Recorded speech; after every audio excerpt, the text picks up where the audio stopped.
ذئاب البشر للشاعر صالح المريسي. هل أنت مثلي تعتريك الفاجعة؟ في مقلتيك القهر مد أصابعه. هذا زمان ذئاب ناس أجرموا وحشية فاقوا الذئاب الجائعة.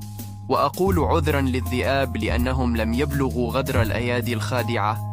أبناء جلدتنا بطعن ظهورنا فاقوا العدو وبلغوه مطامعه. يا لائمي فيما تبوح مشاعري وتأوهاتي والحروف الدامعة، إن المواجع في بلادي أثخنت قلبي ولم يطق الفؤاد مواجعه. فنيوب ليل النائبات سعارها يغتال أرواح المعاني الساطعة. والساسة الأصنام ما زالوا سدى يسعون بحثا كي يلاقوا الضائعة. يبغون حلا من عدو ماكر يده لحق الشعب أمست بائعة. هذا أنا وطن تدثر بالأسى في نهش وجدان المنايا راتعة.